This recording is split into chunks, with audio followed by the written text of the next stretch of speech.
Hello once again and welcome to the show. Well, as you'll hear, Kevin Brogan is reporting that auction numbers around Australia tumble. Most capitals, in fact, have declined, but clearance rates are holding over 60%. All the details in just a moment with Kevin Brogan from CoreLogic. See you in a minute.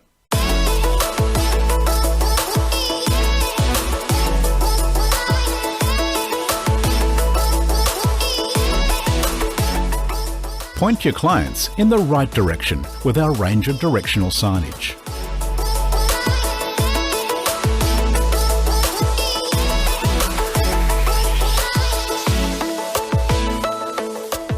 With a variety of options, we have a pointer board for every situation.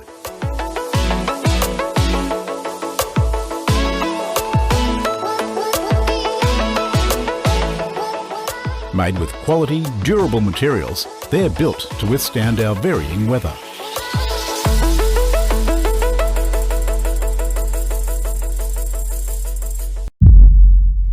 Kevin Brogan from CoreLogic joins me as we look at the auction results over the last week. G'day, Kevin. How you doing? Very good, thanks, Kevin. And you? Yeah, I'm very well, thanks, mate. Yeah. Gee, these clearance rates are holding up, but are we a bit concerned about the auction numbers falling, Kevin? Well, look, I think we can put it down to seasonal influences. We definitely see a reduction in activity every year around this time of year. But look, they are a lot lower than last year. There's no doubt. And for the week ahead, we're looking at numbers sort of in the 300s in both Sydney and Melbourne. Interestingly, very similar numbers. Okay, we'll get to those numbers in just a moment. Let's have a look at last week's final clearance numbers, and we'll bring those up for you. Well, actually, I've got to say, week on week, the numbers are very similar, Kevin, with the exception of Sydney, which has gone up a bit. Yeah, look, the numbers are. I mean, as you mentioned, for Melbourne, the figures are almost the same as it was last week. A slight revision down with the full results in, but still almost 70%. So, lower volumes as we've discussed, but actually quite a strong result. Yeah, Brisbane holding well. As you said, Sydney's up, Adelaide about the same. But what's happening in Canberra, mate? 42.9%. Yeah. Well, as we've commented before, Canberra actually stayed above Sydney for quite a long time, while Sydney's market and auction results were softening. But just at the moment, Canberra is actually trailing Sydney by a significant margin. Although, looking ahead, I mean, Canberra's actually got quite a busy week, this coming week, which sort of bucks the national trend in terms of activity. Yeah. Well, as I said, we'll have a look at those numbers in just a moment. Before we do, can we just have a look at the Sydney sub-regions? Yeah, there's some standout numbers there. Yeah, look, we do find the Sydney sub-regions carry a fair bit of variability. It's really interesting to see Baulkham Hills and Hawkesbury keep up there in the mid 80% range. That's not an area that they normally experience in that region. Sutherland had a very similar preliminary clearance rate, but as we've got more results in Sutherland, it's actually dragged that backwards just a bit to be the mid 60% range. The usual suspects like Ryde, where we see a strong performance in the middle 70%, which is where we've got used to seeing it sit. Look at the Melbourne sub-regions now, fairly consistent across there, which is giving us a good result. The outer east looking quite good at 80%. Yeah, so our preliminary figures had the inner and outer east regions at the top of the pile. Again, a very slight change with the full results in, but both very strong performances there. I think the Mornington Peninsula has sort of slipped back a little way, but again, we get volatility with a small number of auctions. Okay, back in a moment with the auction numbers for this week and Kevin Brogan's thoughts about where we're headed. But before we do that, here's James Bell with his auction tip for the week. Hi, I'm James Bell from the Auction Group.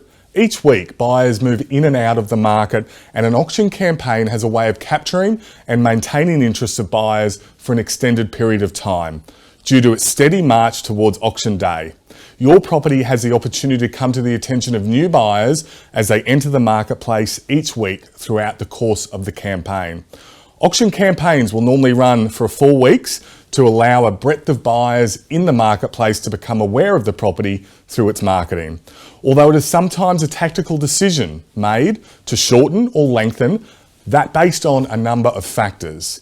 If there are school or public holidays, we may extend a campaign to accommodate for the disruption so that the buyers have an adequate time to prepare. Many buyers will need time to organise finance, build-in surveys, so the 4-week campaign is the norm in order to allow that to happen. There are sometimes other reasons why we might deliberately shorten an auction campaign, particularly when the compression of increased pressure on buyers can be leveraged for a better result in a competitive market. As a buyer, your best bet is to get yourself in a position to bid with confidence so that you don't miss out. Another week, I am James Bell from propertytv.io. Thanks, James. And having a look at the auction numbers this week, Kevin, as we've indicated, a bit of a decline there.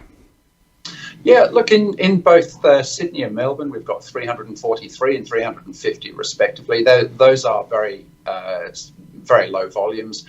In fact, in Brisbane, you can see we had 124 last week, and we're down to 41 this week. So a real sort of drop off. And as we mentioned, Canberra's probably the exception, where we've seen quite a significant for Canberra increase.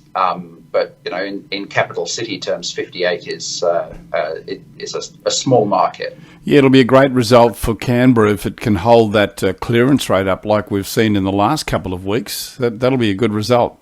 Yeah, look, it's interesting. The Canberra market in terms of house values or dwelling values has actually been performing as one of the strongest markets in the country. So I suppose it is a surprise to see the clearance rate sort of as low as it was this week. Okay, what's your prediction? What are we going to be saying on Monday morning, mate? Oh, look, I think in Sydney and Melbourne, we've still got the demand side confidence. Obviously, this week we've had another 25 basis point cut in the cash rate.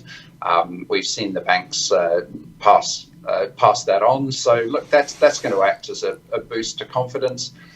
We're still waiting for the APRA serviceability buffer to come into effect, which will bring some more purchases into the market and possibly extend the borrowing capacity of active purchasers. So when those things kick in, we'll probably see that reflected in clearance rates. Not expecting next week's to be sort of materially different in Sydney and Melbourne in particular to this week. You touch on a good point there, the APRA adjustments. Just explain to me what that means to the market, Kevin. Yeah, so sort of fairly soon after the election, APRA announced that they would be looking at the serviceability buffer, which currently in effect is at 7.25%, meaning you have to demonstrate to the lender that you can repay the mortgage at a 7.25% interest rate.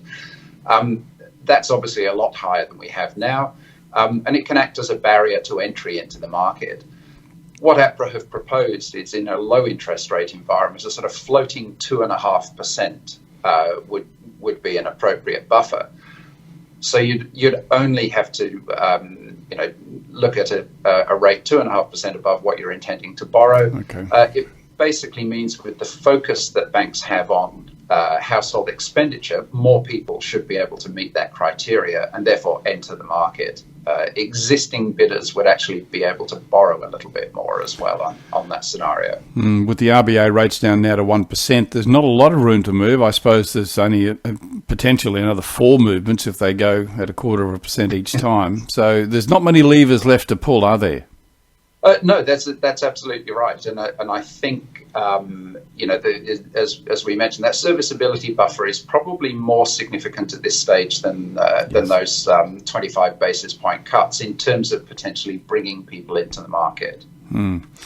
Excellent, Kevin. Always a wonderful insight into the market. Kevin Brogan joins us every Friday. We look at a wrap on the week, and we'll look on Monday at what happened over the weekend. Always anxious to see what those results are. Kevin Brogan joins us every week, twice every week, in fact, from CoreLogic. Kevin, have a wonderful weekend, my friend, and look forward to talking to you on Monday. Thank you very much. Thank you, Kevin. See you.